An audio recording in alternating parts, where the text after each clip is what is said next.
50 years ago, the National Organization for Women was born into a very different world. As women, our role in society was clear. Every woman needs to be herself at times. Your answer? Baking. Try to do something about your coffee. I hoped it would be better today. We were to know our place, and our place was in the kitchen, cleaning our homes or other people's homes, caring for our own children or the children of others, certainly not in the halls of Congress. There were women who were actually taken seriously, very predominantly white, heterosexual, cisgender, middle class, and upper middle class. But for the vast majority of women in the country, it was really tough going. It was in that environment in 1966 that NOW was formed. The goal was to ensure that women have a prominent voice in the mainstream of U.S. society.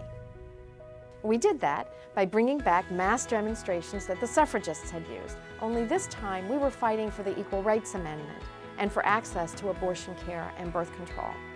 And over the decades, NOW was there for every single fight that has impacted the lives of women in this country.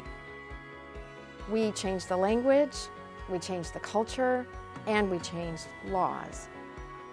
But in order to change all of that, we understood a crucial point, that every issue we face as women is interlocking. And nowadays we would say intersectional. So misogyny, homophobia, transphobia, racism, poverty, these are all connected, and they impact different women in different ways. And we realized that without attacking them all at the same time, success in dealing with any of them would be fleeting, because none of us wins if any of us falls behind or gets left out.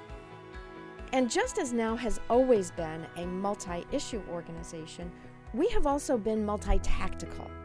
I mean, marching is great, but we also contact elected officials by letter, phone, email, social media. We publish op-eds and letters to the editor. Sometimes we litigate, and sometimes we engage in nonviolent civil disobedience. We elect feminists to office, and we hold our friends as well as our enemies accountable. And over the years, we harnessed the power of grassroots by setting up and supporting hundreds of autonomous chapters throughout the country. NOW achieved what few other organizations from the 1960s did, and that is, not only did the organization survive, we thrived. But our vision is not yet reality, because we won't be done while women of color are still marginalized. While lesbians and transgender women can still be fired simply for being who they are, while women face violence often at the hands of men who claim to love us, and while too many women are not economically secure and able to support our own families, while our right to decide whether and when to have children is still under coordinated attack. Our opposition is well-funded, and they've taken over the entire conservative movement. What we are facing is a radicalized right wing with billionaire backers. But the good news is NOW has a model for success. Time after time, we have exposed these groups for who they really are. And of course, we couldn't have done any of this without help.